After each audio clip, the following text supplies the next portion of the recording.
And a very good afternoon to you. You're welcome to the program where we give you or we bring you all the news updates across the country. This is Good Afternoon Ghana, and my name is Annie Yefon-Pofo. We'll be looking into all the updates or the news that is breaking. First of all, we'll try and get into the foreign ministry where the foreign minister, Samuel Okudzeto-Ablakwa, has responded to a number of responses that's been given by the former ambassador to the United States Embassy of Washington, to be precise, where Hajia Halima Mahama has been giving some responses to the fraudulent saga that has hit the particular embassy. We'll bring you details of what the minister said and what we should be going with. The nurses and midwives are threatening again to embark on another strike, which is because they have waited for a response from the government and all arrangements has proven futile. We'll get into their quarters and find out what exactly is happening. Also, teachers who are crying about salaries or unpaid salaries for about 10 months. We'll bring you the details of that. But for now, Desmond Okreko is standing by to bring us the news briefs. Desmond, you're welcome and happy Friday. Good afternoon. Thank God it's Friday. And of course, the rain coming down last night into this morning. And so we need to be very cautious wherever that we are. On the roads. Yeah. Definitely, some places get flooded all the time. So our heart goes out to all of them. Right, so let's get into the updates we have for you right here. On Good Afternoon Ghana, I am Desmond Okreko. So we take a look at our headlines this afternoon. Coming up, the Bank of Ghana places all recently recalled staff whose appointments were earlier terminated on an extended probation. And sources say the recall decision marks a significant shift from the central bank's earlier plan to reinstate only a few based on operational needs. And also coming up in this bulletin, the Ministry of Foreign Affairs confirms that 188 Ghanaians are officially on a U.S. deportation list as part of a renewed immigration crackdown under President Donald Trump's administration. And also the Ghana Registered Nurses and Midwives Association, they have expressed disappointment over the rescheduling of a critical meeting with the Parliamentary Select Committee on Health. The details of these and many more stories coming up in this bulletin. Please stay with us.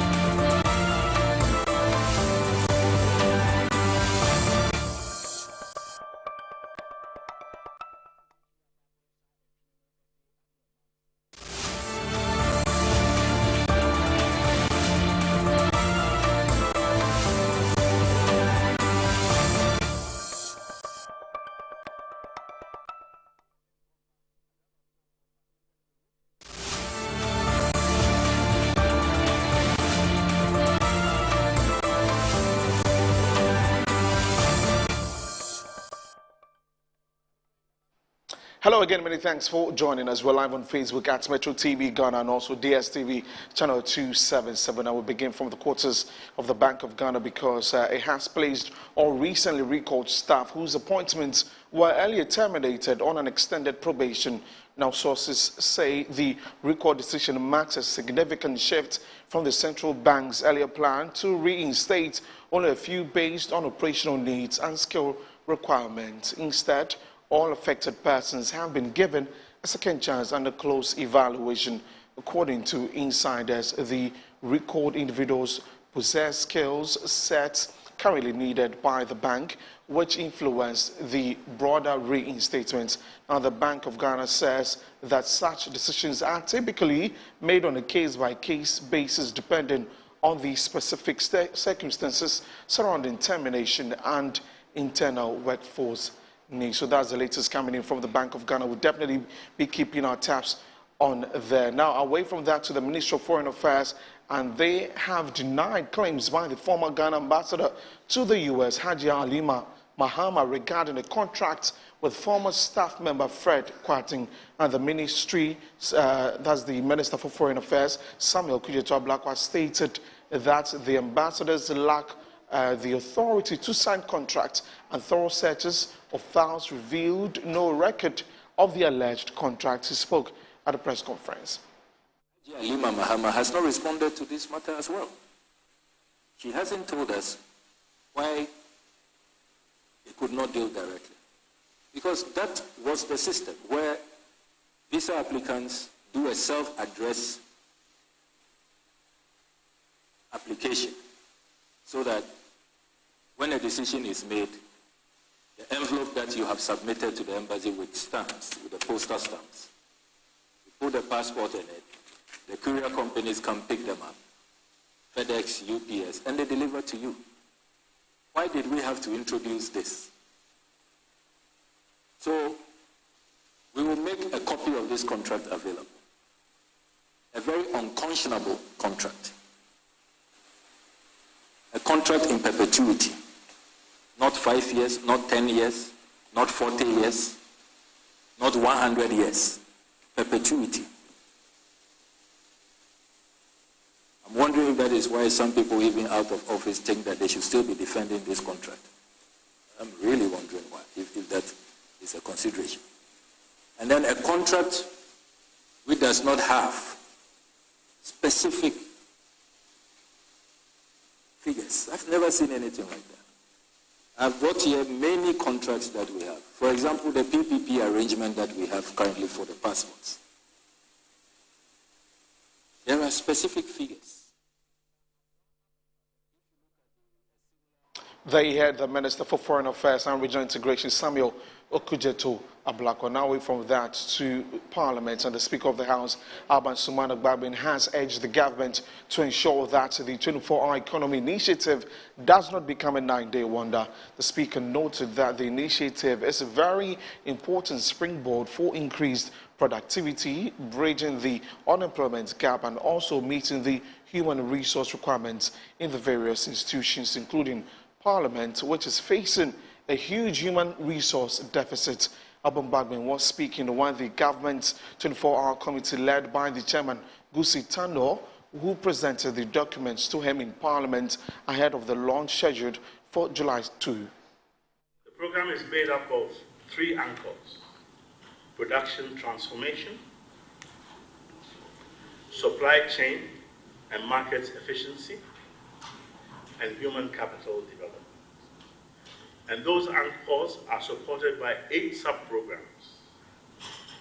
Grow 24, which is the agricultural component. Make 24, which is the manufacturing component.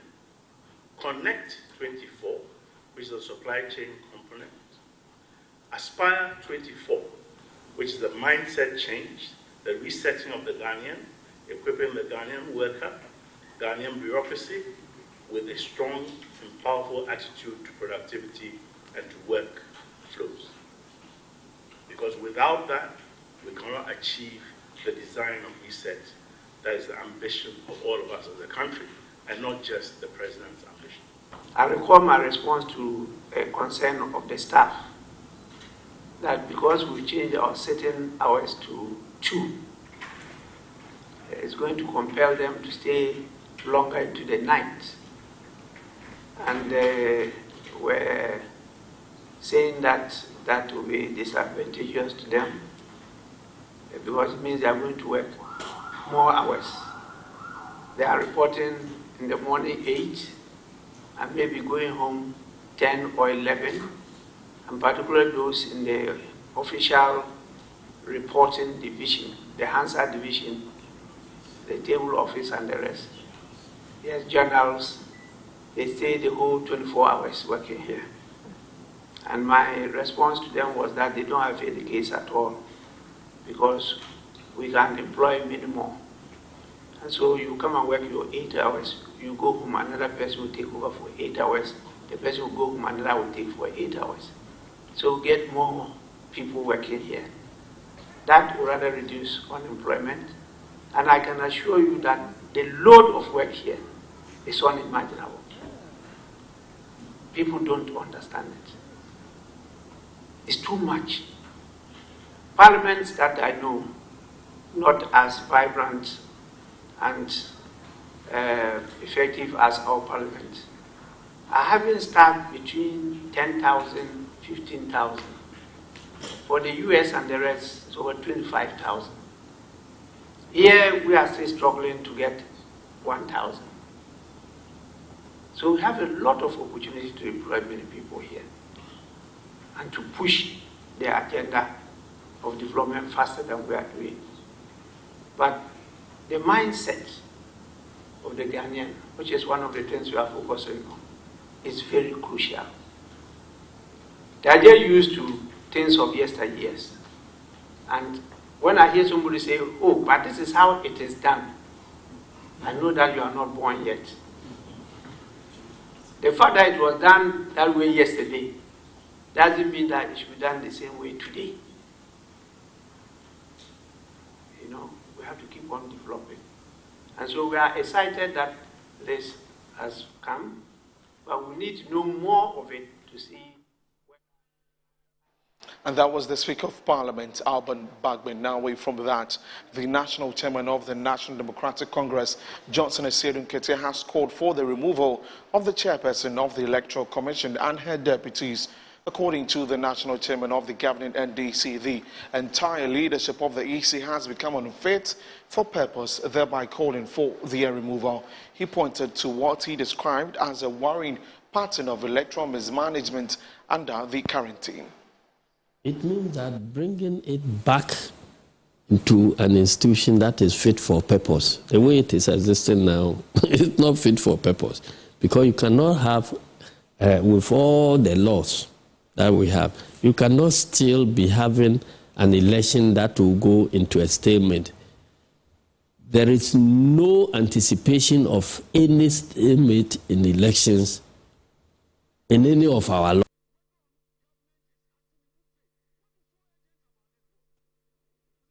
It means that bringing it back into an institution that is fit for purpose, the way it is existing now, it's not fit for purpose. Because you cannot have, with all the laws that we have, you cannot still be having an election that will go into a stalemate. There is no anticipation of any stalemate in elections in any of our laws, unless people don't want to do their work well. And so it's a clear case of,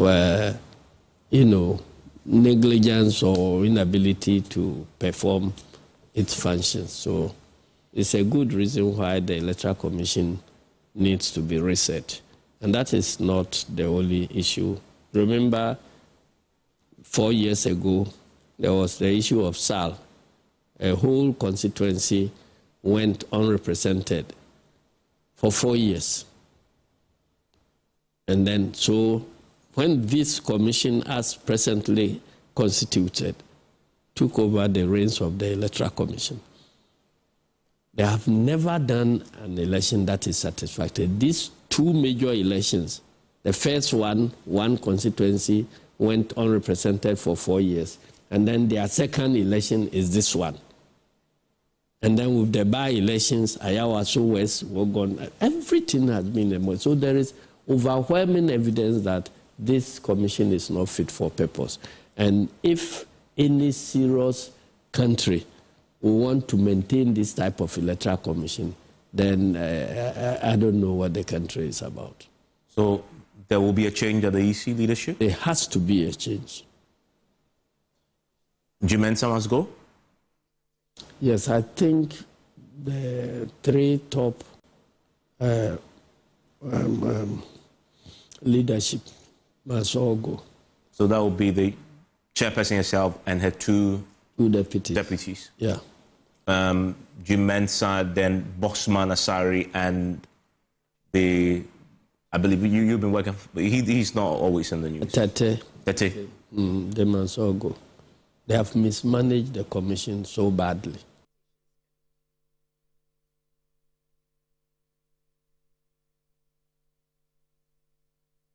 And that was the NDC Chairman Johnson Asiedu Nketia, who spoke earlier in an interview on Joy News. Now to the quarters of the NPP and a group known as the Concerned New Patriotic Party, Grassroots, in the Volta region has declared their support for Brian Achampon, the Member of Parliament for Abetifi constituency, the upcoming NPP presidential primaries election. According to the group, the former Agric Minister is the most credible and capable presidential hopeful to lead the NPP into the 2028 general election and beyond. Speaking at a press conference, The whole Central Constituency Women Organizer for the NPP, Thelma Christabel Ajima, stated that Brian Achampong is a leader who listens, respects the grassroots, and has consistently worked to strengthen the party's structure, empower communities, and value the role of polling station executives, among others. Honorable Brian Achampong is a leader who listens, respects the base, and then has consistently worked to strengthen the party structures, even in times when others stayed away. His track records, speaking for itself, as follows. He has empowered communities through initiatives such as borehole construction, farm inputs, and educational supports. She admonished all presidential hopefuls, national executives, and former appointees not to neglect the grassroots, describing them as the true owners and builders of the party. We admonish all presidential hopefuls, national executives, and former appointees against neglecting the grassroots, the true owners and builders of our party, NPP. The party's success also relies on the police station executives, foot soldiers, and coordinators who drive its machinery at the community level. The women organizer further called on all presidential hopefuls to engage directly with the grassroots and cautioned them against assuming the endorsements from former government appointees represent the base. She also urged the party leadership to conduct free, fair, and transparent internal elections. We urge the national leadership to conduct a free, fair, and transparent internal electioneering process that reflects the true will of the party grassroots. We appeal to all stakeholders to put party unity and grassroots empowerment above all personal ambitions.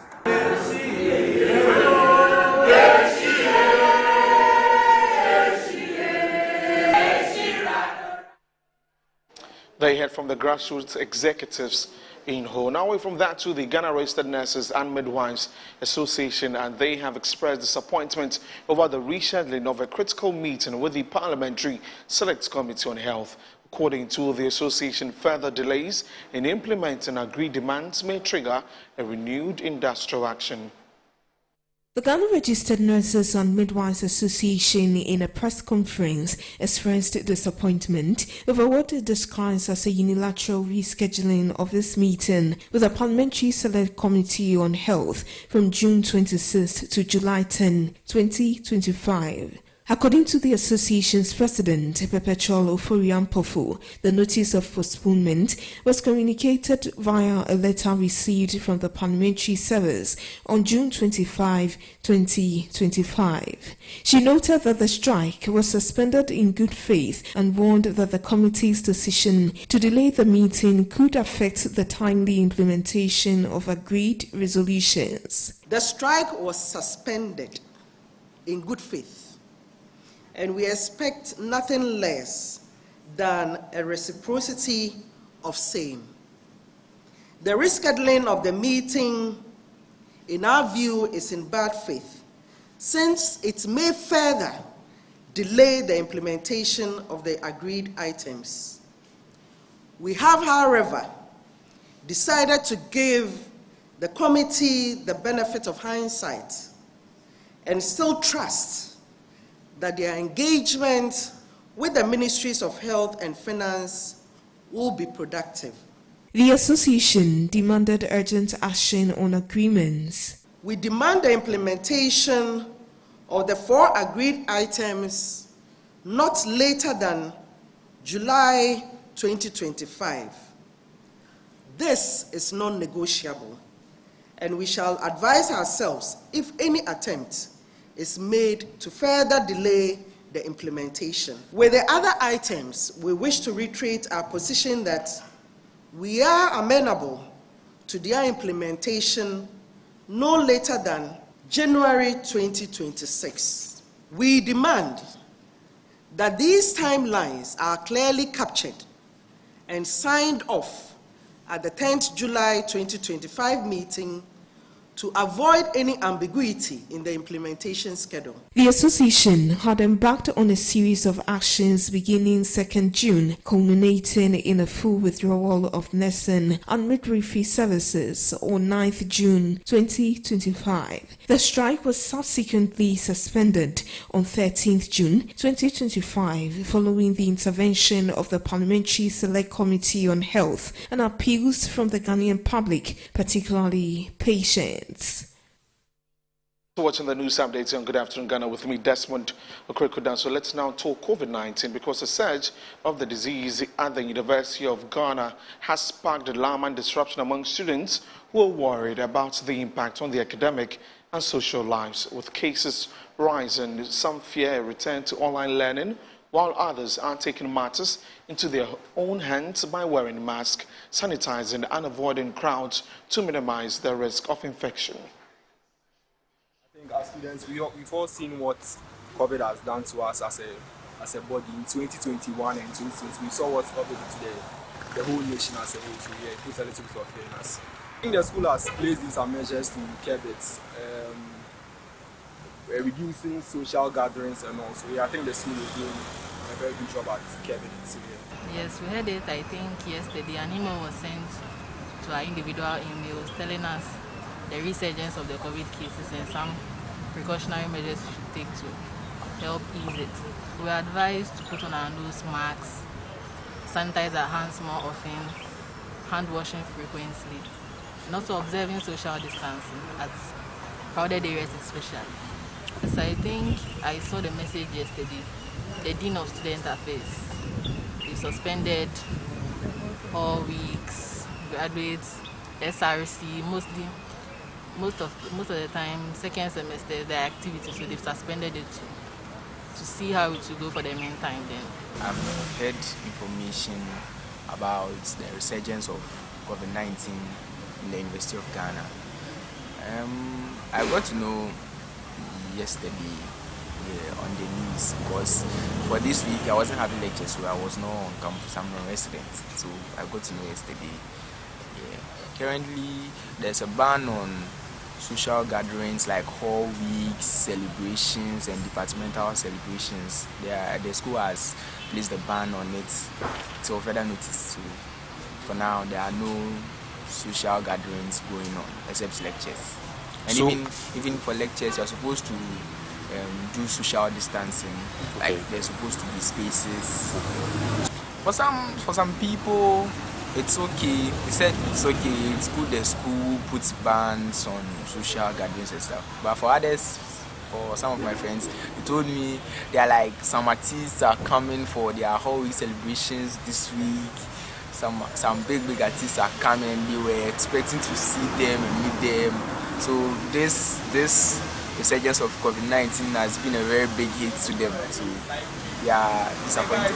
I think there was a press release by UGMC concerning the resurgence of COVID, and after that it has actually made some of us curious, and a few of us would want to go back to wearing the nose masks, washing of hands and all that. But apart from that, there hasn't been any kind of fear. So students on the University of Ghana campus reacting to the cancellation of social gatherings on the campus due to the resurgence of COVID-19. Away from that, the Vice President of the country, Professor Nana Jane Opoku-Agyemang, says drug abuse remains one of the most serious threats to public health in the country. According to her, despite significant gains in the fight against conventional narcotic drugs like cocaine, heroin and cannabis, end users of opioid present new challenges that need to be tackled. She was speaking at this year's World Drug Day here in Accra. Drug abuse in Ghana has become a growing national concern, threatening not only the health and future of the youth, but also the stability and development of the economy. What is even more troubling is the growing culture of impunity surrounding these activities. Pubs, bars, and other entertainment venues have become breeding grounds for illegal drug use and distribution with little to no consequences for those involved. Speaking at this year's World Drug Day, Vice President noted that though Ghana has made significant progress in tackling the menace, opioid presents a new challenge that needs to be addressed. Today, we face a more complex challenge as drug trafficking and organized crime syndicates have shifted to include synthetic opioids. We're all aware of RED. The numbers from last year's World Drug Report are troubling. Hundreds of millions of people use illicit drugs, and many of them are battling drug use disorders. This must serve as a call to action. She reaffirmed government's commitment in adopting a multifaceted strategy to combating drug abuse effectively. To commend the Narcotics Control Commission for their dedication. Their recent operations, both independent and with international partners, have resulted in the seizure of large volumes of illicit substances and dismantled criminal syndicates. And this has happened in Ghana, West Africa, and in Europe. The destruction of over 16 metric tons of seized drugs just last week is proof that we are active in this fight. Every gram destroyed is potentially a life saved. Let us support the Commission and its allied institutions by providing the tools, the training, the resources necessary to stay ahead of these evolving threats. According to her, there's a need for law enforcement agencies, community leaders, and citizens to help. And that's all for the news updates here on the show. I'm Desmond Okrekudans. For more news, log on to our website, www.metrotvonline.com. Handing over to Annie Ifampofu for the rest of the program. Annie. Desmond, so we're actually seeing the nurses, cast another threat. Oh, yes. Yes. They say that the rescheduling of the meeting, they weren't consulted, they weren't in the known, and so things need to get better, or else they went back on another strike action. Well, I saw that, the first part of the strike action had some persons lose their lives due to, the non-attendance of health personnel. So I'm just hoping that government will act swiftly, to curtail any situation that may upset our health sector in the near future, right? Yeah.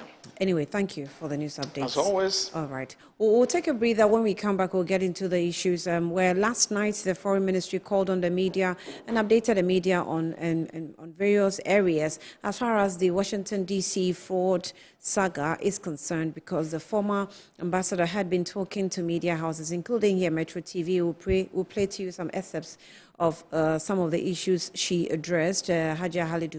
Hajia Mahama, we're talking about Aliu Mahama, the former ambassador for the Washington. Then we also will get into what the minister said, some of the issues he raised. We'll speak with an international relations expert on some of these matters and see where we're going to, because the matter is already on the table for investigation. So we'll be following through with the investigation issues that are also coming up. So we'll bring you the interview with Alima Mahama. And then eventually we'll also let you know what the nurses are saying. Teachers are also crying for, salaries that have been delayed for some time. Now, why? What are the reasons? We'll bring you the details pretty shortly.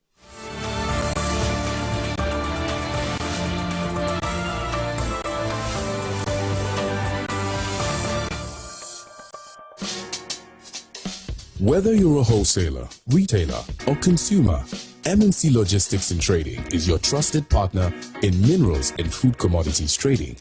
Experience the difference with MNC Logistics and Trading for your commodities trading.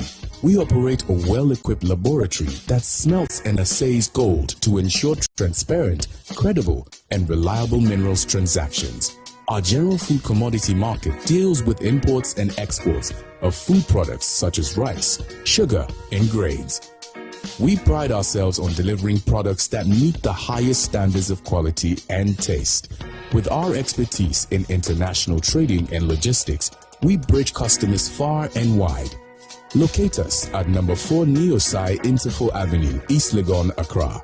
Call us on 030-299-8246 or visit our website www.mnclogisticsandtrading.com. MNC Logistics and Trading, hub of confidence.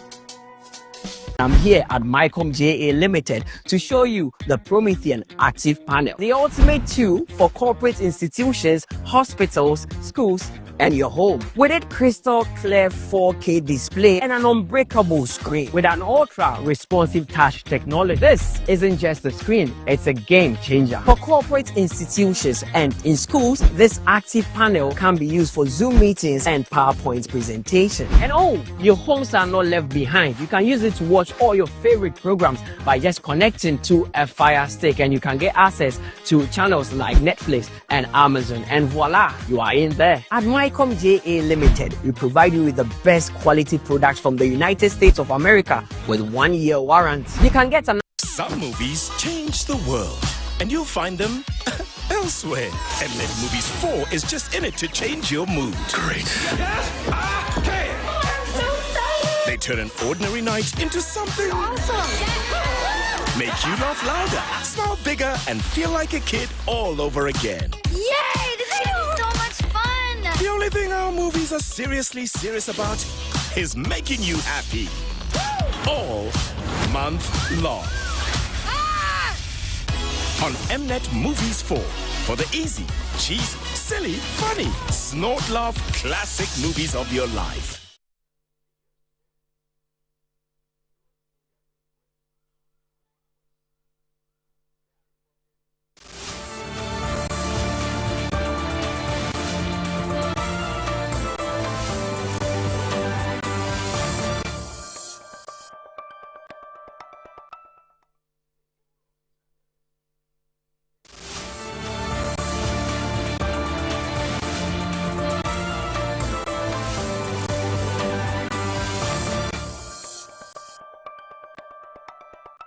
The second matter that we have to discuss now relates to the Washington Post report. As you do know, Washington Post obtained leaked memos from the White House and State Department, and according to Washington Post, 36 countries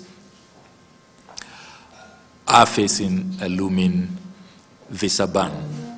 19 countries had earlier been banned, and this is the second attempt. You'll recall that in President Trump's first term in 2017, he did carry out the first round of bans, and then this is the second one he has done, which affected some 19 countries. The Washington Post report has created considerable anxiety, and that report came to all of us as a surprise. I can confirm to you this evening that the government, led by the Honorable Foreign Minister, has engaged U.S. officials. We've had very productive meetings. Only this week we continued with the engagements. The U.S. authorities have now formally brought to our attention, so it is no longer a leaked report. They inform us that 10 days ago they were informed by the White House on the plans to take an expanded view of the President Trump bans. The ban, according to U.S. officials, will affect countries not complying with some 12 items, a criteria that they have outlined. Those 12 items, as they have formally communicated to us, they are varying they cut across a wide array of matters of concern to U.S. authorities, including terrorism, countries that fund terrorism, state-sponsored terrorism. It includes countries that have become havens for violent extremists to operate. It's on their list. Then they are also talking about countries not cooperating with the ongoing deportations that the Trump administration is carrying out. Then there are issues to do with overstays. So countries that have a high rate of overstays, those who receive U.S. visas for specific periods and abuse the immigration laws of the United States, where they do not comply with the terms of their visa. So you have a 3-month visa, you are allowed to stay for 3 months or 6 months, pay your visa, but then you overstay. The U.S. officials have communicated to us that the challenge we face really relates to overstays, particularly with students, the students who we have been sending abroad. So students who go on government scholarship and also students who on their own apply to study in the United States of America. They have formally communicated to us that 21% is the default rate. 21% of students who have completed their courses have refused to return, according to U.S. data. They have told us that the allowance, they will permit countries doing below 15%. But if you are doing above 15%, then you will be flagged for further action. The engagements, I must say, are going well because the U.S. authorities have confirmed that apart from overstays, all those really very, if you like, troubling matters to do with terrorism, harboring criminals, refusing to accept deportees, we don't fall under that category. We are not a country that sponsors terror. We do not harbor criminals. You do know that recently we cooperated with the FBI and they were here to remove some suspects involved in a $100 million scam. And then in terms of deportations, as I told Parliament last week, we have been cooperating with U.S. authorities. We have so far been formally notified of 188 Ghanaians on President Trump's deportation list. And our embassies in New York and Washington have been complying with our counterparts in the United States. And so far, travel certificates are promptly issued once we see the evidence and it's clear that you really are in violation of U.S. law, and they have every right, just as we also have every right to deal with those who are violating our laws, who are in breach of our laws. And you do know that Ghana also every now and then carries out deportations. We even prosecute and imprison foreigners who violate our laws. So we know that every country reserves the right to carry out these sanctions in compliance with their laws. The only concern we have raised is that it should be done in a humane manner. We should be notified when the final airlifting is being done, so that we will be at the airport to welcome our compatriots and properly integrate them. And I can confirm to you that working with our counterparts at the Ministry of the Interior, Immigration Service, NADMO, we have been receiving, when we are notified that they have been put aboard flights. We do receive them at the airport. We do it quietly because we also want to protect their rights and their dignity. That is why we don't invite you in the media. So media friends should pardon us that we go welcome them without you. But it's for good reason. And we are making sure that they are integrated because the circumstances. Now the final issue, which I know is of interest to the good people of Ghana.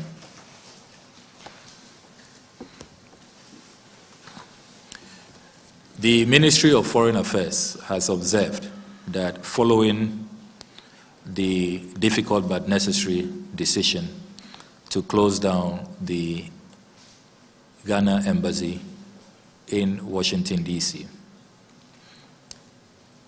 and subsequently, and a query to Mr. Fred Kwarteng signed by Madame Genevieve Apalu is here. I'll give you copies. 19 November 2019. Query.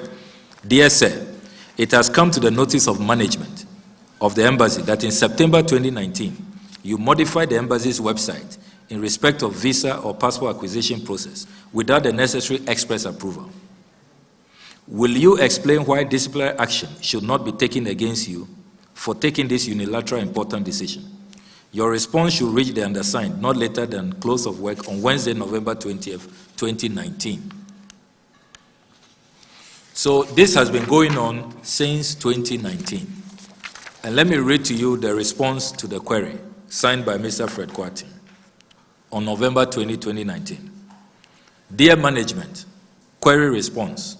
Please refer to your query dated 19 November 2019 and reference WAAD 5. I wish to respectfully state that I did not make any modifications alleged in the query. I only modified the visa application process, providing applicants the option to choose between paying for their package to be mailed back to them with a travel agent, as a pilot project to solve the overwhelming problem with the inbound calls by applicants facing mail-out related process at the expense of mission's reputation. However, I will humbly request a hearing by management for detailed explanation. Signed, Mr. Fred Kwarteng, IT officer. Here, Mr. Fred Kwarteng confirms that he indeed carried out that modification with a company. What do our procurement laws say? And who gave him this approval to carry out this? A sovereign website of the Republic of Ghana. Unfortunately, records are hazy. We can't find any records about what happened at management level. And curiously, after this query and this admission, self-admission on the 20th of November 2019, this was allowed to fester, to become a full-blown operation more than 6 years on. Haji Alima Mahama wants us to look on and allow this to continue. We did not obtain the mandate of the Ghanaian people to look on as people rape the system, as people engage in corruption and naked conflict of interest. Now, we have also heard Haji Alima Mahama say that she does not see any conflict of interest. That is most shocking and condemnable. Distinguished ladies and gentlemen, the contract which was later signed, remember that Fred Kwarteng was on his own earlier, 19 November 2019. He should have been stopped. He was not stopped, he continued. Then in 2023, Ambassador Hajia Alima Mahama decided, instead of stopping this, which was not brought to the attention of the ministry, she decided to legitimize it by signing this contract, a copy of which we'll make available to you. A contract which takes effect January 1st, 2023. And the signatories to this contract, Her Excellency Haji Halima Mahama, the ambassador, and the service provider, Travel Ghana Secure Data Center, signed by Mr. Fred Kwating, who describes himself here as systems engineer. How can an ambassador sign an agreement for the provision of courier services and other visa application services with her own staff, her IT officer, who had been accused in 2019, and he admitted on the 20th of November 2019 of creating this illegal, unauthorized link which diverts 99%, virtually all. He made it impossible for you to apply for your visa and receive your visa, your passports, without going through his system. Instead of this gentleman being fired and prosecuted, Haji Halima Mahama sought to legitimize this corruption, this naked conflict of interest.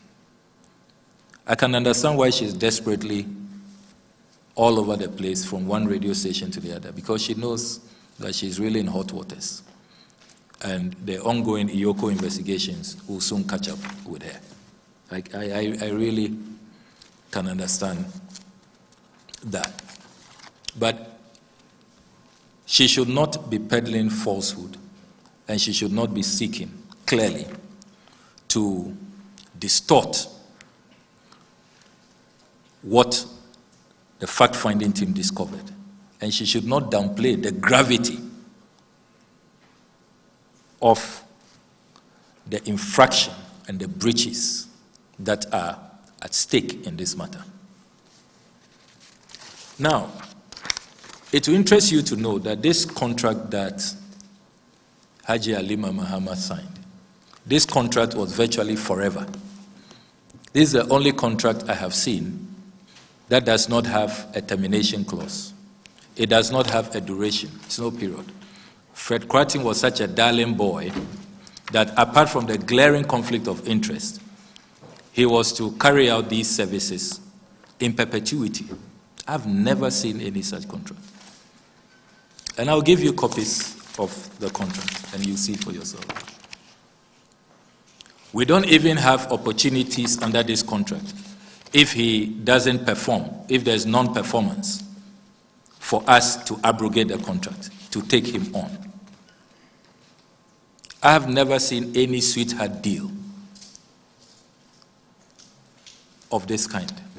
Very abhorrent, very repugnant,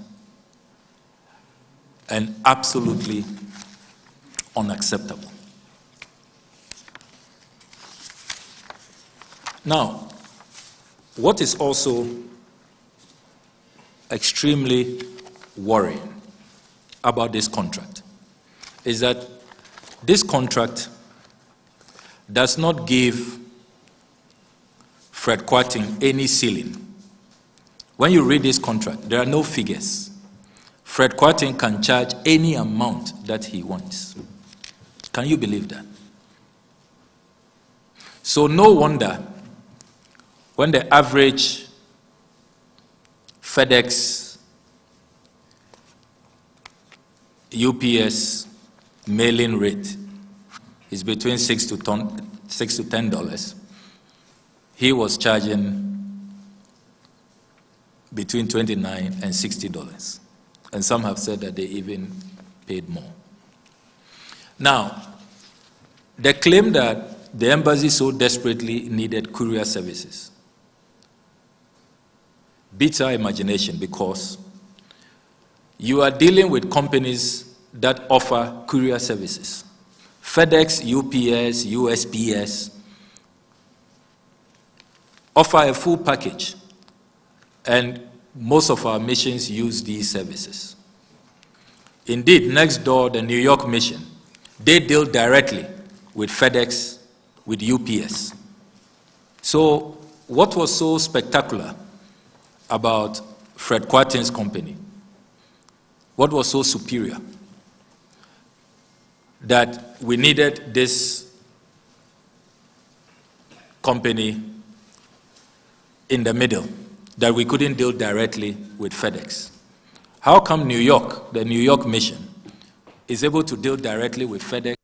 Okay, but let me start by saying that I heard the minister, and there are two sides to what he's saying. Minister's decision to conduct an investigation about some practices being problematic, I have no problem with that. I have no problem with that. Every new government decides to review certain things, and I have no problem with that. With that specific thing, when the report investigation is done, I will encourage that the investigation should be done. I would like it to be done. If there are some specific issues that I have to respond to, then I'll respond to them. So that's one side. I have no problem with the investigation. But my concern is the minister's statement in Parliament that I signed a contract that sought to legitimize palpable wrongdoing. So that's what I'm going to talk to.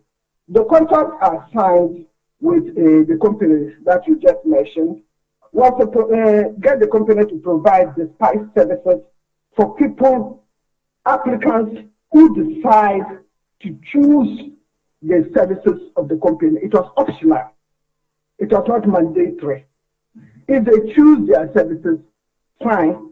Then they will click and go to them and conduct their business there. And what was their services? To retrieve their passports that the visas have been issued on, or the passports that have been issued, and ensure that they dispatch the passports to them. So they're taking this responsibility for the applicants. The other option would have been for the applicants to send a self-addressed envelopes to the embassy, or tell the embassy will pick up. Some people within the DC, Maryland, Virginia area, they come to pick up. And those options too are there. So this particular contract, Ghana government does not incur any expense. We do not pay $1 for that matter for this particular contract. And the applicants have a choice to do that. And it's stated clearly in the contract. And Ghana government too has also stated clearly that we are indemnified. All right. Well, you're still watching Good Afternoon Ghana. These are excerpts of what we recorded in the past Good Afternoon Ghana program, where we had the privilege of hosting the former ambassador to the United States, Washington, D.C. Embassy, to be precise, Haji Halima Mahama.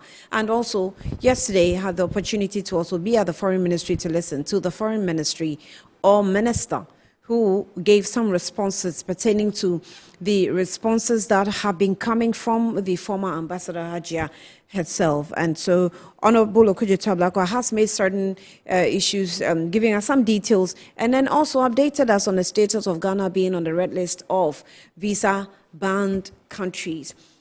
He's also indicated a few things. Let's just engage Dr. Ishmael Holovo. He is an international relations analyst and a lecturer as well. Doctor, if you can hear me, thank you for your time. Good afternoon to you. Good afternoon, and good afternoon to your viewers. Great. We're grateful that you joined us.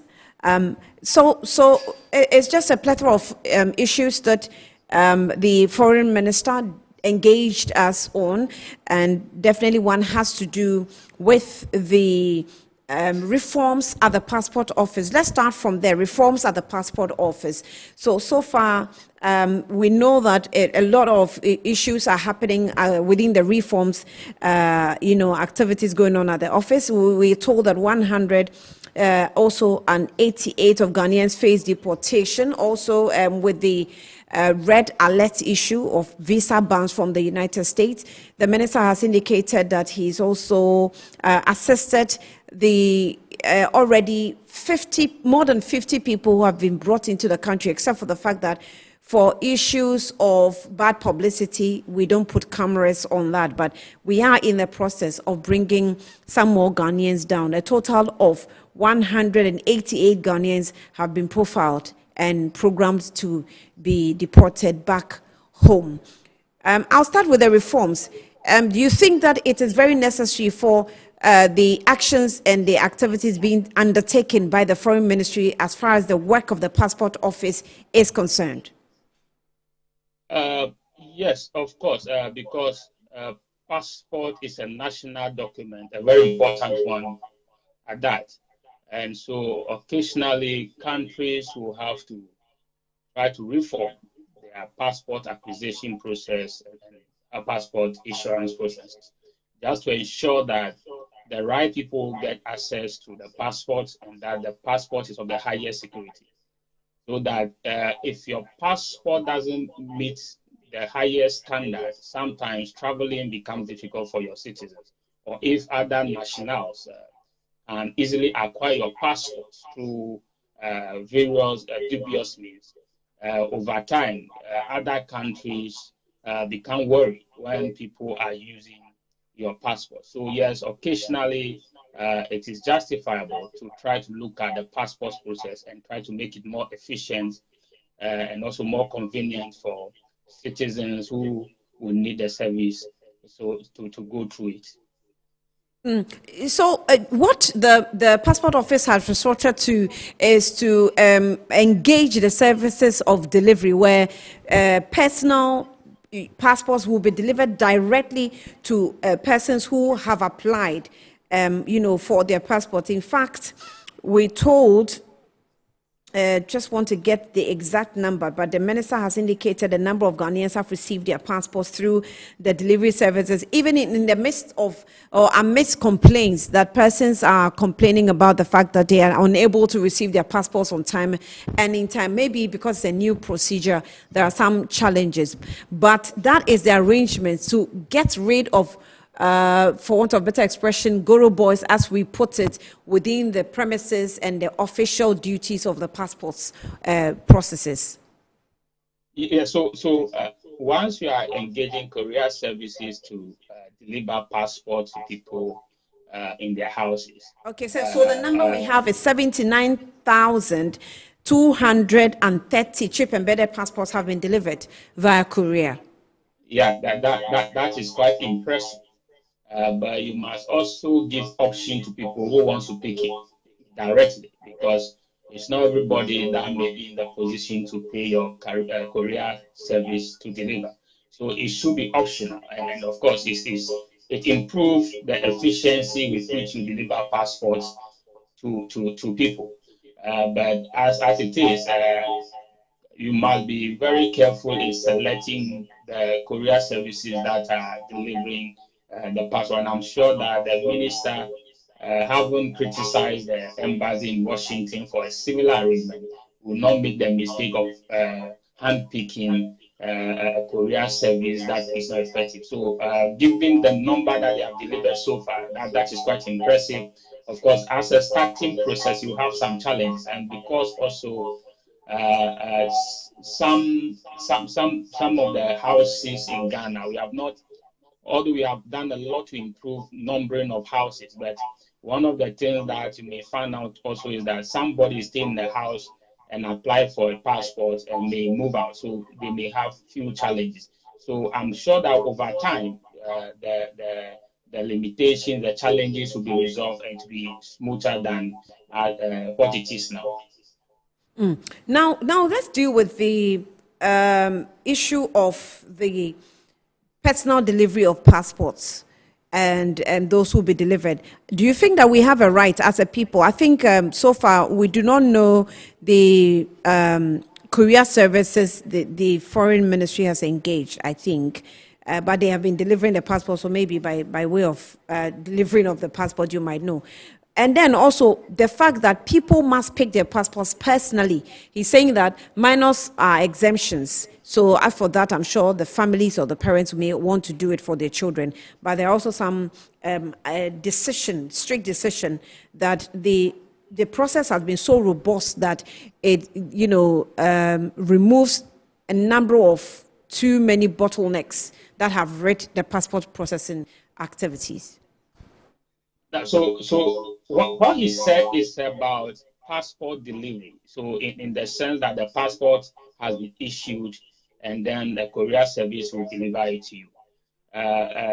This is not really new because for those of us who use the Accra Digital Center for passport processing, you realize that they already have the option for you to do that. But I think that the minister is trying to make it a more broad-based approach where every passport center will have that option.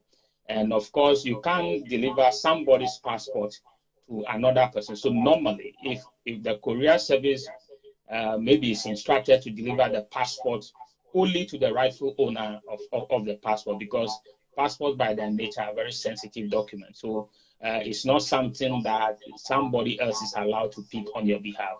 And so the courier service addressed one side of the issue, that of delivery. But then there are also issues of application for the passport. People still rely on people to apply for them, even if you indicate to them that the system is so smooth they could do it online. The culture and the practice over time is to rely on other people to get it done, and partly because of delays in the passport processing time. So people believe that if you can contact somebody within the passport processing centers, it becomes easier. So while you are delivering, you must also work on the processing time. When the processing that becomes shorter and people get their passports on time, you will be able to deal with the Guru Boys issue entirely.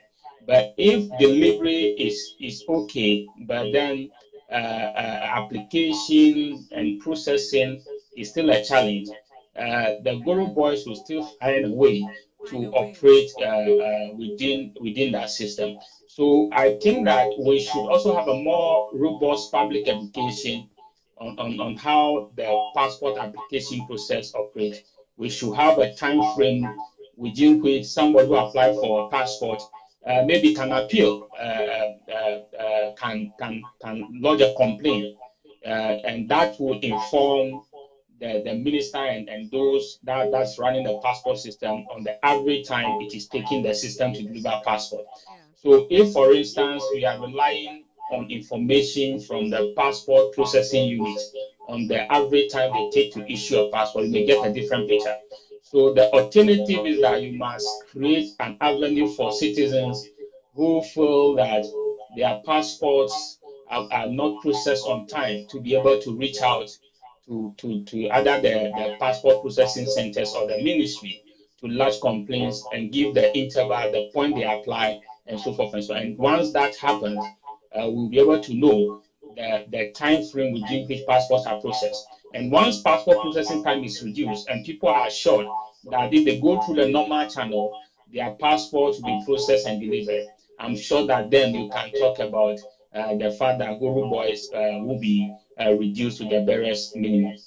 The final one on passports. We know that the government has also tried reducing the cost of passport processes from 500 cedis to 350, which has not yet taken effect because Parliament will have to approve by the Fees and Charges, Act or legal framework that we have, guarding some of these decisions.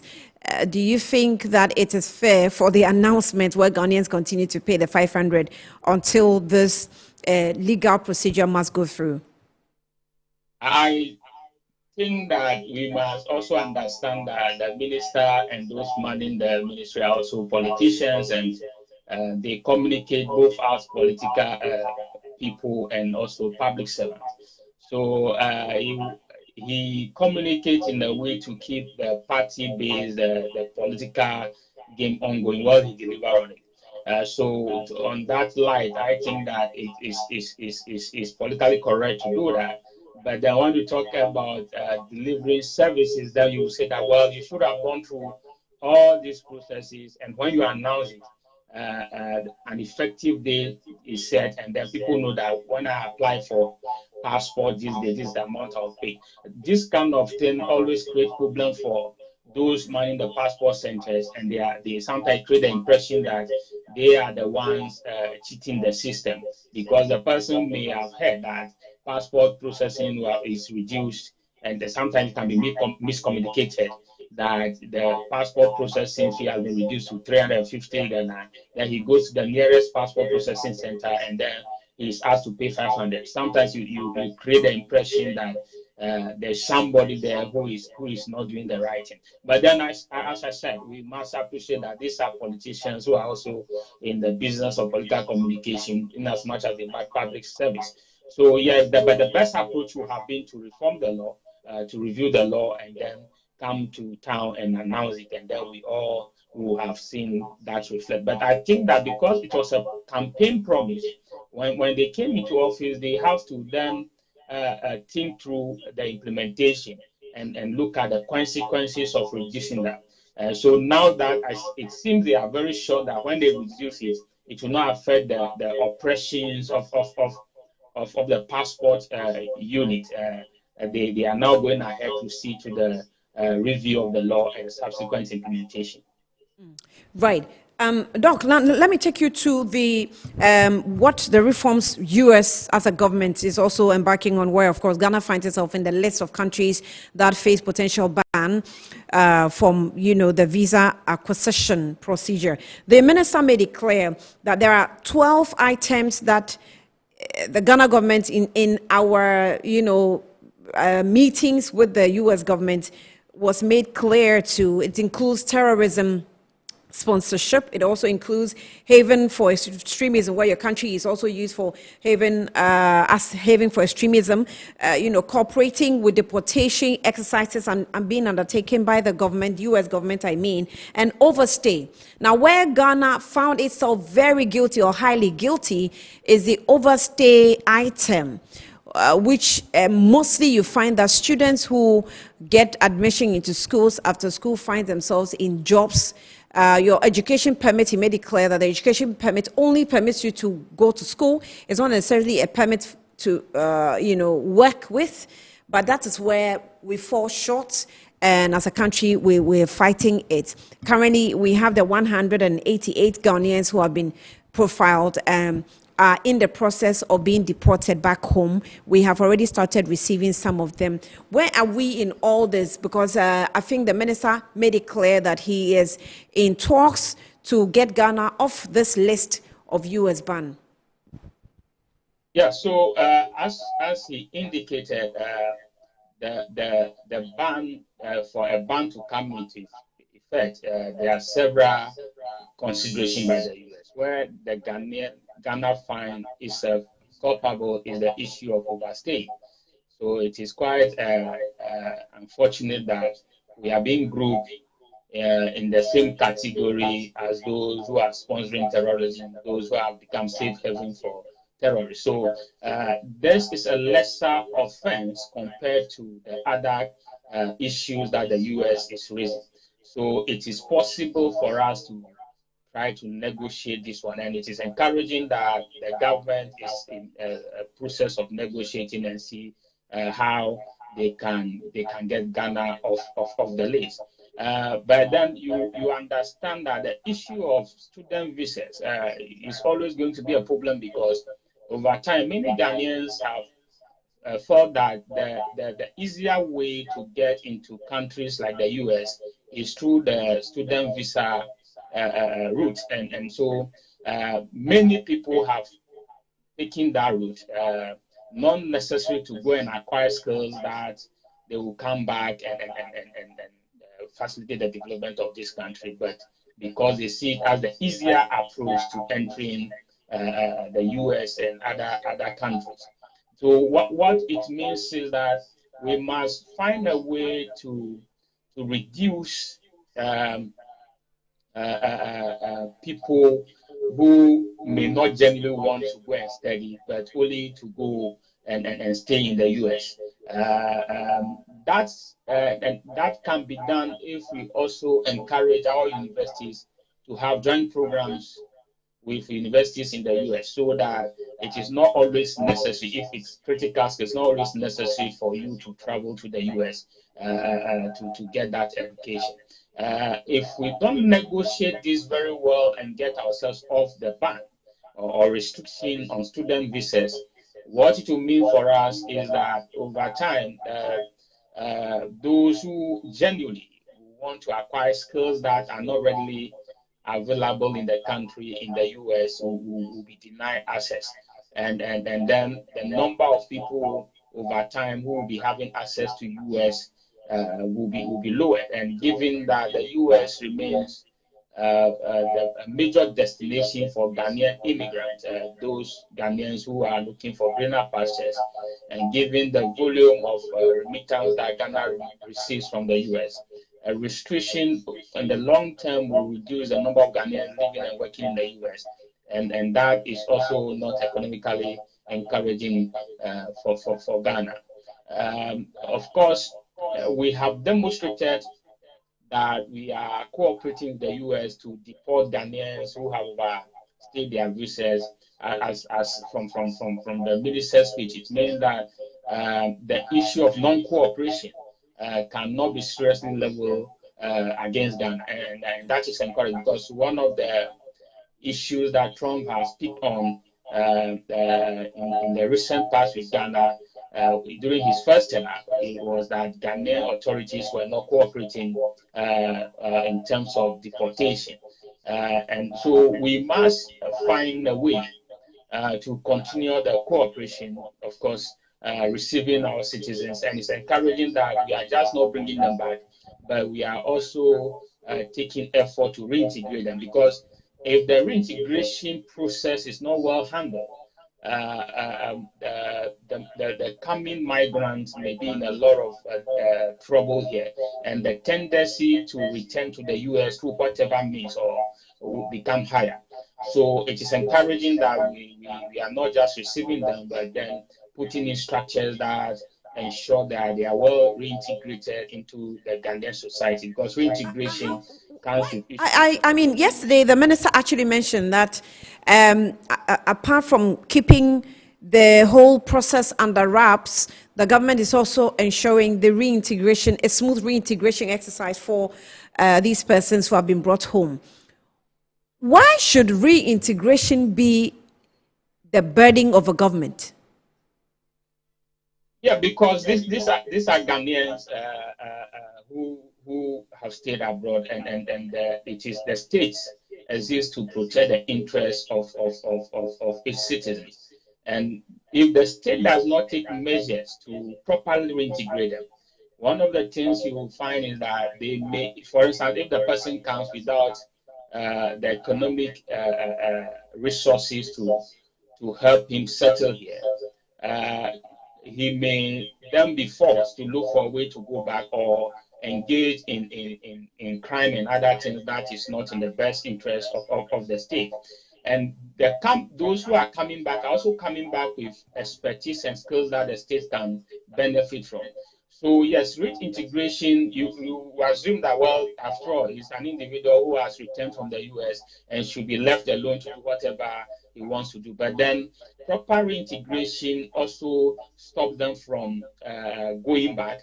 It also helps them to live a meaningful life, which every state owns to each citizen. In the first place, some of them only left Ghana because the conditions here are not conducive. They think the conditions are not conducive, and therefore the state owns them that to reintegrate them properly and ensure that they have a dignified life back home here as citizens of this republic, as stakeholders of this republic. The state owns them that as members of a common human family, they have the right to be properly integrated here.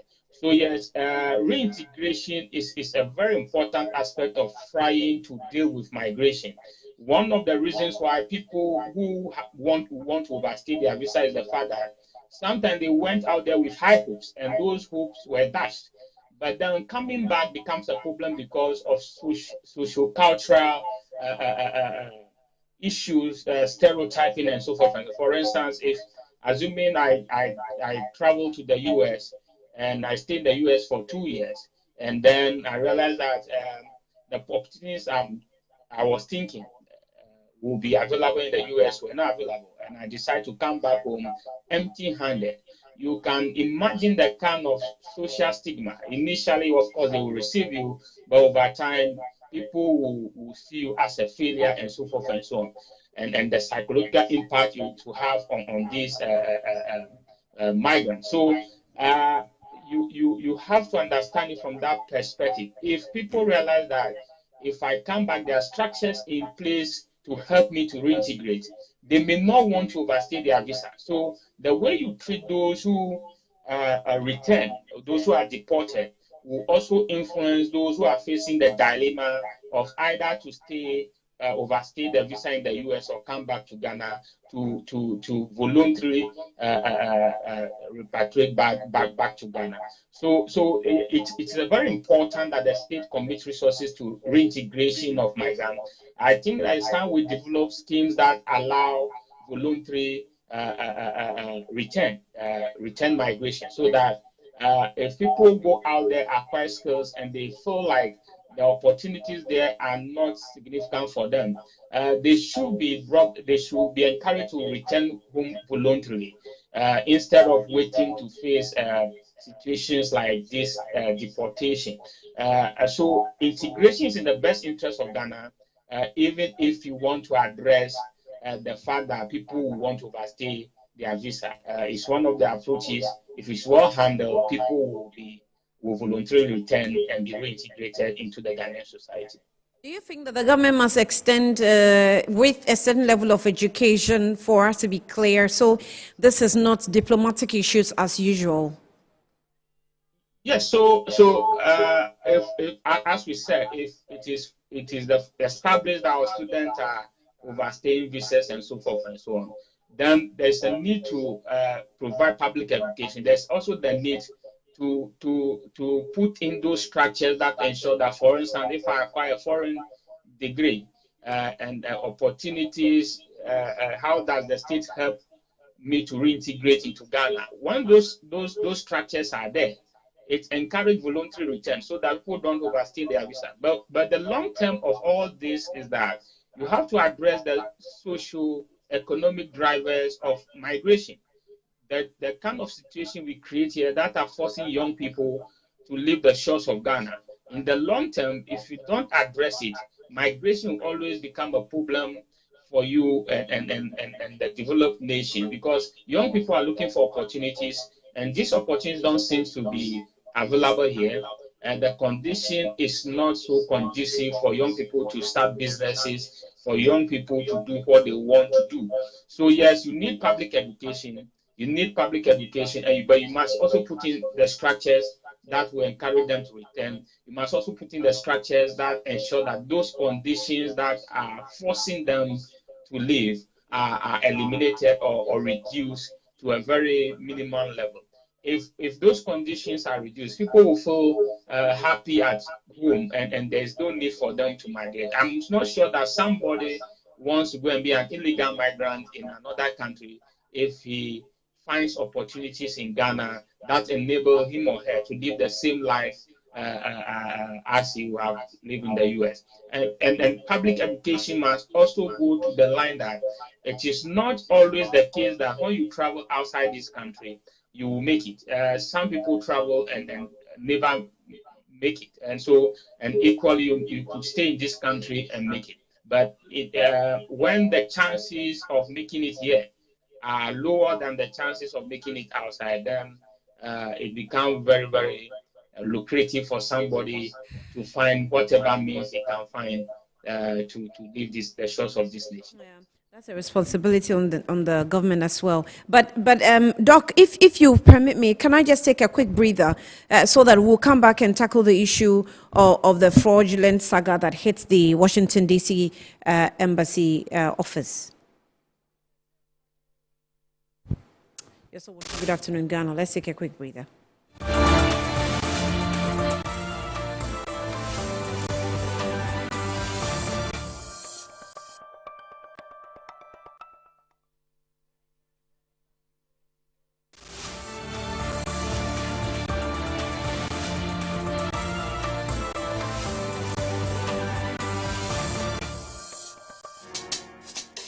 Whether you're a wholesaler, retailer, or consumer, MNC Logistics and Trading is your trusted partner in minerals and food commodities trading.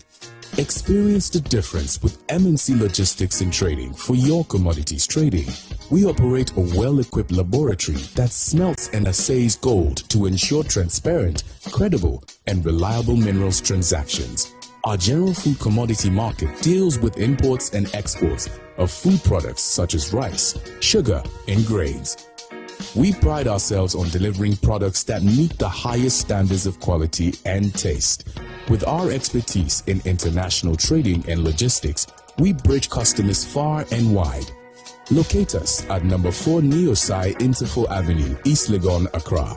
Call us on 030-299-8246 or visit our website www.mnclogisticsandtrading.com.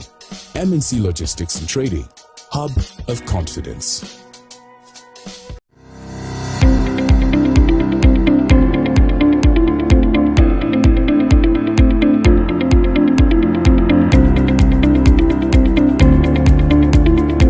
Ebusiafo ye mama kwaba eba Children's Palace. Nkwala nyema nyina fie enyi.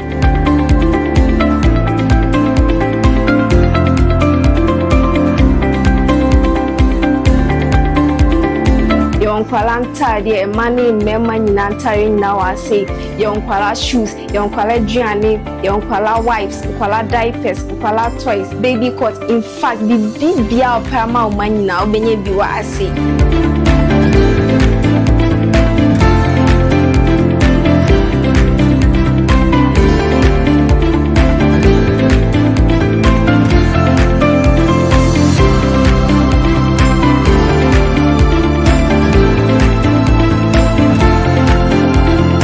Located at East Legon Hills, Nana Chrome KFC.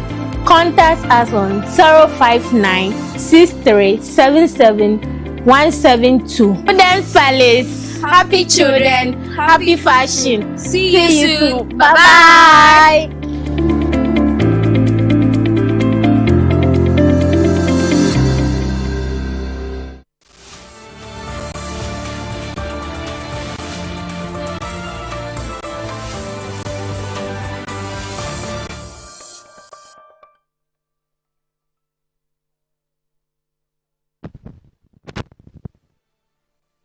I'm sorry, welcome back to the program. It's Good Afternoon, Ghana. We're still engaging Dr. Ishmael Hlovo, who is an international relations analyst. Doc, I'm grateful for staying.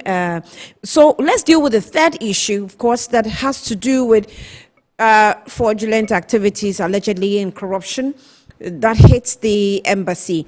The minister also now took his time to respond to some of the issues addressed by the former ambassador. He has indicated that, first of all, ambassadors are not supposed to be signing, contracts of such nature. He indicated that it isn't true that, as embassies, we don't make money. We have to make money in all activities that we deal in. Such contracts are supposed to be signed by either the minister or head of chanceries. He's indicated a lack of, going through the public procurement process in signing this contract. It doesn't look like the ministry itself has records of this contract that has been running since 2019, where Fred Kwarteng was, queried his response, and then the later ambassador coming in and signing a new contract with him. A lot of issues that seem, to have come up when he was addressing us. What do you make of all these?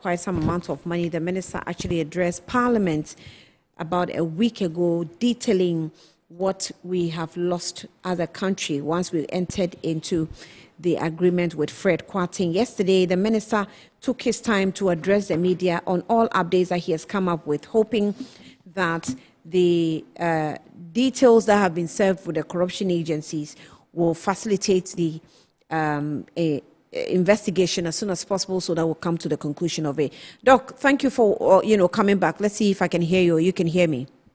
Yeah, so great.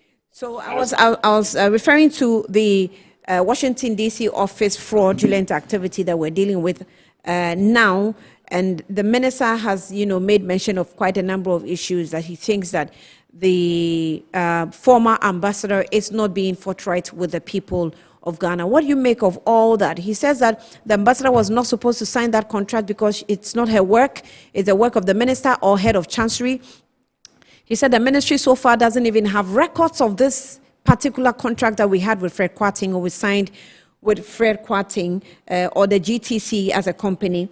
We don't also have in the contract, there is no clause of termination. Is like a perpetuity type of contract that was signed with this gentleman, but the fact that it didn't even go through the appropriate processes, procurement process that we expect, he thinks that it's not even a contract to start with.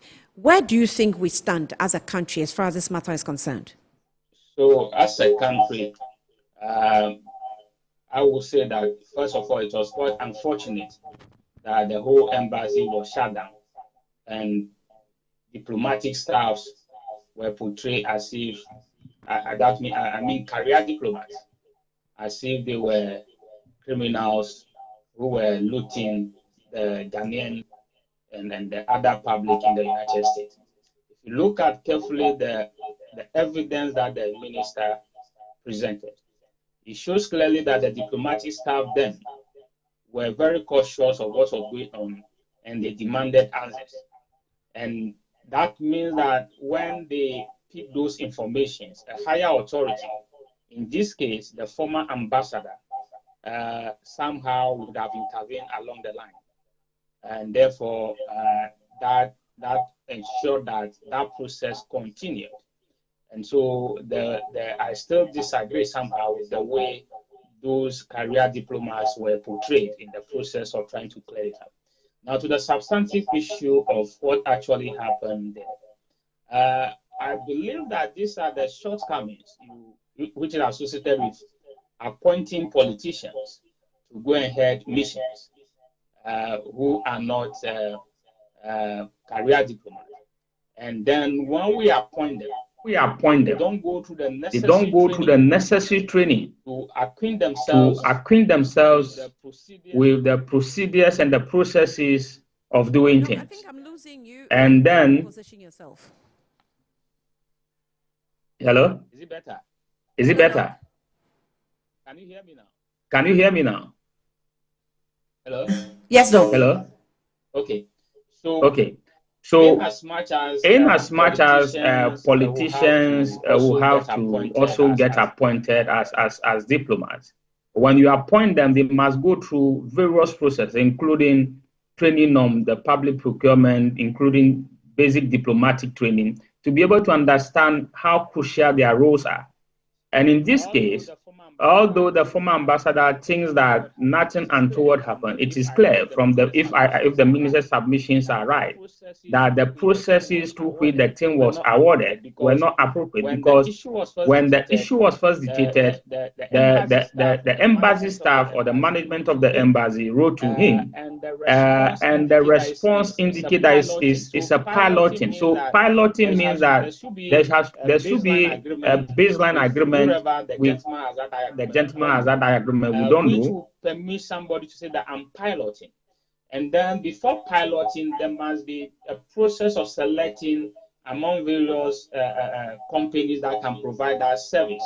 As the minister is presenting the evidence, we don't find one of a process of bidding where maybe even if you are so sourcing it, whatever source, it's not clear. And so obviously, this is a contract that virtually doesn't follow the laid down procedures of doing things, and that doesn't order well for our image as a country and for how we intend to undertake diplomatic activities across the world. So in as much as we are trying to reset, if that's the word to use, according to the governing party, to reset Ghana. In resetting Ghana, you must avoid some of these blunders where you appoint people who have very little diplomatic training, who do not understand the public financial management processes as it relates to foreign affairs, and therefore go ahead and award contracts like this. Now, if you listen to the response of the former ambassador, he thinks that since the government of Ghana has not spent any money, then there should be no cause for complaint. But the point is that that service is being provided for Ghanaians and people who have engagement with Ghana. So if the fees that are being charged are comparatively higher than what prevails in the open market, it still raises issues that should be of concern to the state of Ghana. So we must allow Yoko to do his job and then come to a conclusion. I think that the media games should cease for now and allow the investigative bodies to come to a conclusive to conclude the investigations so that we know where the lapses are, and that will inform further reforms of what we do. But I believe sincerely that appointing people, if we recognize that somebody who has been appointed has no diplomatic training, then we must set up a system where they go through compulsory diplomatic training. They go through basic issues relating to the management of embassies and churches. They go through basic understanding of Ghana's foreign policy and what Ghana stands for, and then we can now deploy them. Without that, because the political class have seen ambassadors as also a way to reward their party people, I'm not so sure that they will agree that people who should man our embassies should be career diplomats. So they must be made to go through various trainings that equip them with the capacity to be able to represent the country properly.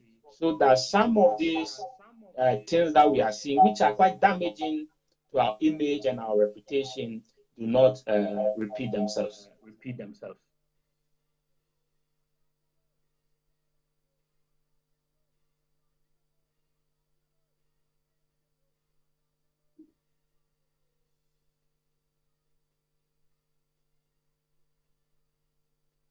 I'm not able to get you. I'm saying, are you asking the media to pull the brakes on throwing lights on the little updates that are coming in? No, not the media per se, but of course, I will appeal to the. Hello? Is it okay? Okay, I think. Can you hear me? Either I'm losing him or I've lost him, because I can still see him online. Doc, hello? It's rather unfortunate I cannot hear you at all. So let me just wrap up here. Doc, can you hear me? I can hear you loud and clear. I'm hearing you. Okay. I'm hearing you. Okay. All right. So you wrap up for me. I was asking if you're asking us to halt the reportage on this development a bit and allow Yoko to do its work. Yes, I think that. Yes, I think As that. for the media, when it comes, you will report. Once the minister speaks and it concerns the issue, you will report. But then I will appeal to the minister to give Yoko the chance to finish their report. Then we have conclusive evidence to address this matter once and for all. The longer it drags in the media, the more it is damaging to our own reputation and our image globally.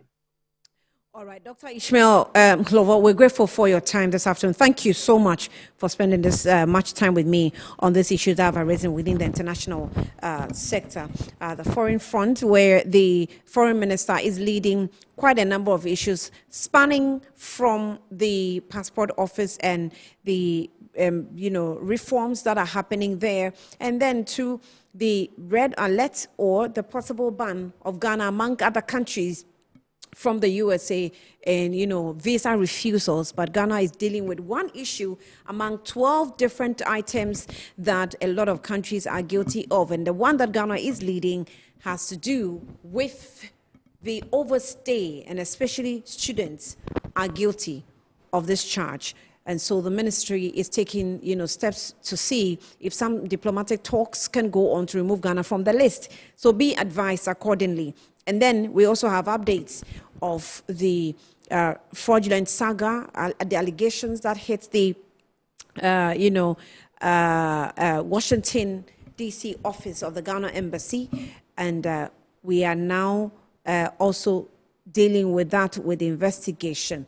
All right. So we will also give you some updates. The nurses actually gave us, some threats of going back to the strike that they embarked on recently. We had the news item played earlier on. We'll just give it back to you for you to have an idea of exactly what the nurses are saying.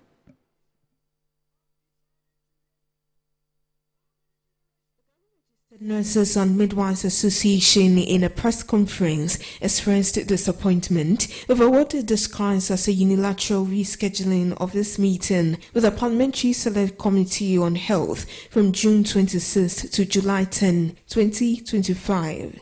According to the association's president, Perpetual Oforiampofo, the notice of postponement was communicated via a letter received from the Parliamentary Service on June 25, 2025. She noted that the strike was suspended in good faith and warned that the committee's decision to delay the meeting could affect the timely implementation of agreed resolutions. The strike was suspended in good faith, and we expect nothing less than a reciprocity of same. The rescheduling of the meeting, in our view, is in bad faith, since it may further delay the implementation of the agreed items. We have, however, decided to give the committee the benefit of hindsight and still trust that their engagement with the Ministries of Health and Finance will be productive. The association demanded urgent action on agreements. We demand the implementation of the 4 agreed items not later than July.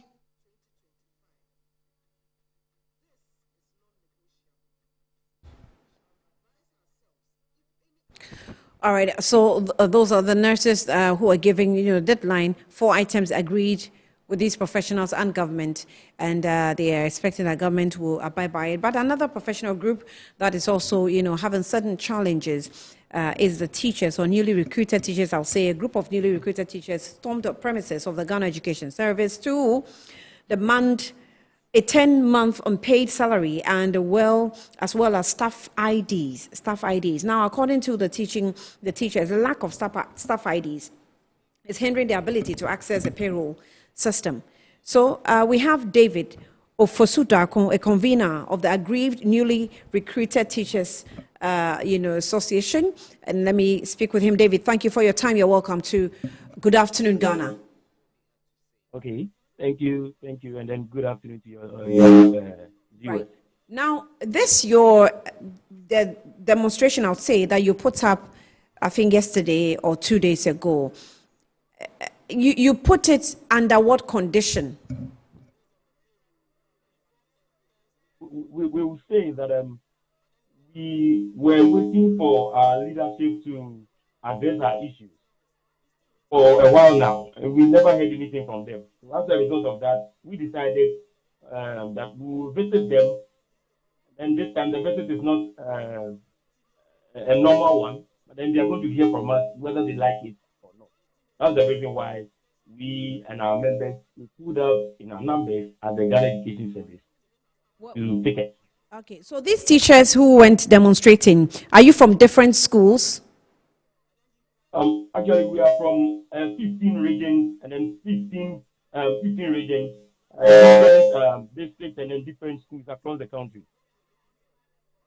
Across the country. And what kind of, agreement or employment agreement do you have with the employer? Our employment agreement is simple. We are teachers or trained teachers from the colleges of education, 46 colleges of education. We were employed, and then we were promised our salaries to be paid within the shortest possible time, but then that didn't happen. Our clearance expired.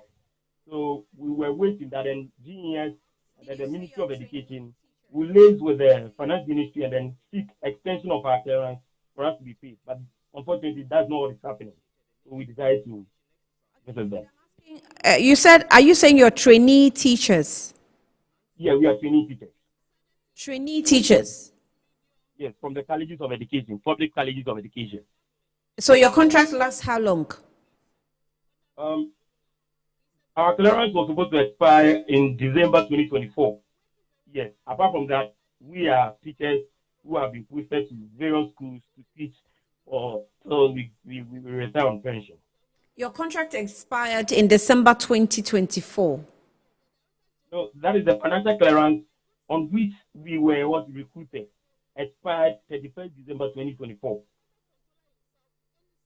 And how long did you work for? We worked since last year September, so now, which makes it 10 months. You worked for 10 months. So for 10 months, the contract under which, the clearance, allows is December 2024. That's when it ended. So what you're doing is seeking your allowance or what you're due. No, we're seeking our economic right, which is our salary and then other allowances. For 10 months, we've not been paid a penny, but then we are still at post working. Okay. Are you still teaching? Yes, please. Why? I had a class not long ago. I was in class not long ago. David, can you speak up? You are not so audible. I'm asking if you are still teaching and why. Yeah, I'm still teaching. We are still at post. That is what our district directors, our district officers are saying, that we should still remain at post. They are working in hand with our regional directors. I'm sorry. Why are you working without a contract? No, we have appointment letters. We were appointed. We are not employed on contract. We are newly recruited teachers. We have appointment letters. Okay, so we have to work till we go on retirement. So our financial clearance just expired. Okay. Thing. So it's the financial clearance that actually ended in 2024, which is what you are actually, trying to claim. Yes, please. Yes. But have you been receiving your salary since 2025 began, from January till date? No, please. Not even staff IDs. About 582 of us do not have staff IDs at all. So you have been appointed into office. You work until you retire. You don't have your staff ID, and you have also not been taking salaries. Yes, please. Exactly. What are the procedures and the processes you went through since the salary stopped coming? Our salary, point of correction, our salaries didn't stop coming. We've never received a penny from the government of Ghana before. We've never been on the government payroll. Since your appointment? Yes, please. Do you remember the exact appointment date? Our appointment date, we printed our appointment letters on the 5th of July 2024. It took effect on the 1st August 2024. We reported to post. We started our job on the 10th of September 2024. Your appointment came on the 5th of July 2024. Yes, please. Start date was 11th. Sorry? September 10th, 2024. So the August date is what? And for what? August 1st was when our appointment letters took effect. Okay, August 1st. Yes, please. Is when the appointment letter took effect. And your reporting date was 10th of September 2024. Exactly. So effectively, you started working on September 10, 2024. Yes, please. Okay, so from September to date, you have been working with no salary. Yes, no staff ID. No staff ID, no salary. You've spoken with government officials in the previous administration and the current administration as well. No, in the previous administration, we didn't speak with anybody. This was because our district directors, our IPPD coordinators, they told us that staff IDs are released in batches. So the first batch, the second batch, and then the third batch. So we thought that one way or the other, our staff IDs will be released and then we'll be paid. Until February, the chief of staff letter indicating that all appointments after 7 December should be revoked. The Director General for Ghana Education Service also came out with this letter indicating that all persons working at the Ghana Education Service who have not yet been placed on the government payroll would have their appointment revoked. That was when we thought like, no, we've been working way before, long before 7 December. So why would our appointment be revoked?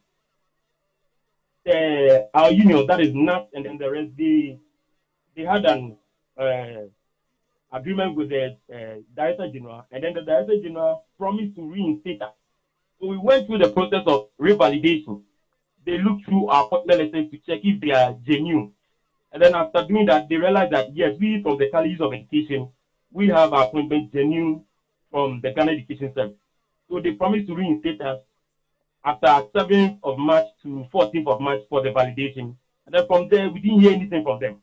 We keep sending our leadership to them to ask what is going on. We are still waiting for salaries and then stuff like that. But then they are not saying anything. So that was the reason why. Have you received any response after your embarking on the demonstration from the ministry? I know that the minister did a presentation to Parliament on this matter, but have you received any official communication? Our leader, the president of the Agreed Teachers Association, I had a meeting with the Minister of Education, Honorable Haruna Idrusu, and then he gave us an assurance. Then we've taken his assurance in good faith that he says he is working with September. He will not cross the 1-year mark. So by the end of September, we'll receive our staff IDs and salaries. So we should be, he's assuring us of that. But then our leadership also told him we will be very glad if he can get things worked out before September. That's by July ending to August. We're going to be happy. So this, if you can listen in, the government, sorry, I'm just trying to give you a brief of what the minister said. When you did the demonstration, did you lose any of your members? No. No one we didn't died? lose any of our members. So no one is dead? No. I don't know. One of our colleagues was coming from far, but then we heard he or she was injured in something on the road, and then he had to go back. But apart from that, there was no issue regarding injuries or death or anything. No. All right. Your leader, I'm sure, must have engaged the minister already. Have they given you any, word of hope? Currently, from the minister, he has not personally talked to our group, but then he had a meeting with our leader. So it assumed that we are all represented by our leader. So our leader has addressed the group.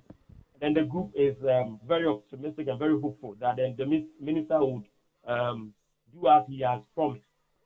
If he doesn't, we'll go back to the negotiation table as members of the agreed teachers and then decide on our next line of action.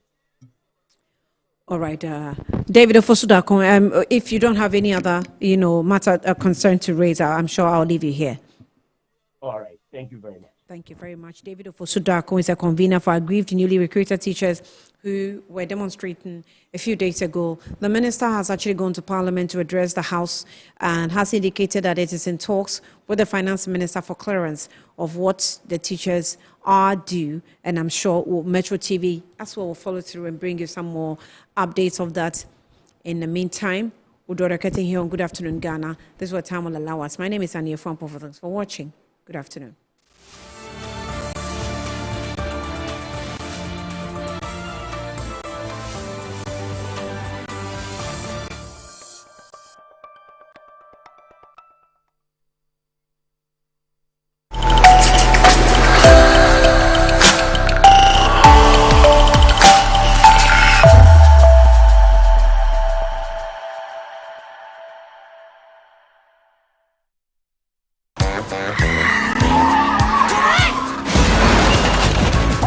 Officer Washburn is having a bad day. This Saturday at 10 p.m.